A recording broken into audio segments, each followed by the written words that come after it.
Contentment is important. We have to be grateful for the gifts and the talents that we have. Sometimes wanting to become famous comes with a huge price. Are you willing to pay such a price? Let us learn about contentment in this story about Koko and the mermaid Fanta. Once in a small village nestled by a shimmering lake, there lived a young man named Koko. He was known for his skillful flute playing, with a tall frame and skin that glowed bronze under the sun. His passion for music consumed him. He spent hours by the water's edge, crafting melodies that echoed through the trees. Despite his talent, Koko yearned for more recognition, dreaming of being the greatest flute player in the entire kingdom. One day, as he played by the lake, he caught sight of a beautiful mermaid. Her long flowing hair sparkled like sunlight on water, and her shimmering tail glistened in shades of green and blue. Her name was Fanta, and she was as enchanting as the stories that surrounded her.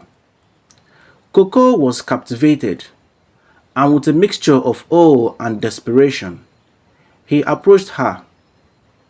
"Please, Fanta, make me the greatest flute player in the kingdom," he pleaded. "I want everyone to hear my music and know my name." Fanta smiled, with her eyes twinkling with mischief. "I will grant your wish, Koko, but there is a condition. You must never have a male child." Koko's heart raced. He was young and single-minded. "I agree," he said, not considering the future. All he wanted was fame. And with a flick of her tail, Fanta cast a spell. The very next day, Koko's flute playing captivated everyone. People traveled from neighboring villages to hear him play. He became a local legend, showered with praises and admirations and riches. As time went on, Koko married two wives. Each bore him beautiful daughters. But as the years passed, his wives couldn't bear him a male child. After every effort, nothing seems to be working. He felt a deepening disappointment. He wanted a male child. During the men's meetings, he was often the subject of ridicule. Koko, the flute player, can't even produce a son, they laughed at him. Koko cannot even bring another man like himself. This stung him deeply, igniting a fire of envy and frustration. He went and married a third wife, hoping that this one will give him a son. But when she gave birth, she also delivered a baby girl. Koko was furious and bitter at the same time. Then he thought to himself, "What will I do with all this wealth and fame if I have no son to carry my name? My daughters will get married and soon take their husband's name. I will have to go back to the mermaid. I don't want this fame anymore. I want to have a male child." So he set out to meet Fanta.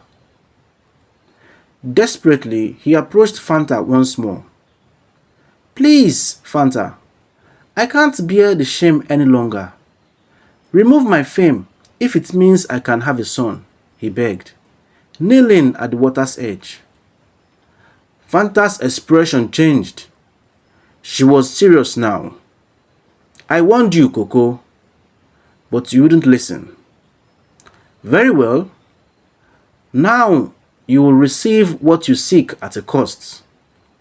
And with another wave of her tail, she cast her spell once again, and Koko left, hoping to get a son. Months later, Koko's second wife gave birth to a boy. Joy filled his heart. Everyone was happy and elated. Koko was very happy. He was now going to stand and speak with authority. He can now challenge anyone that wants to mock him of not having a male child. He now has someone whom he will pass his name on to. But suddenly, the joy quickly turned to sorrow when he realized that he, Koko, has gone both deaf and dumb. He could not hear the voices of people around him, nor could he speak a single word, or even be able to blow his flute. His eyes were vacant, and he felt miserable. Oh, what has he done to himself?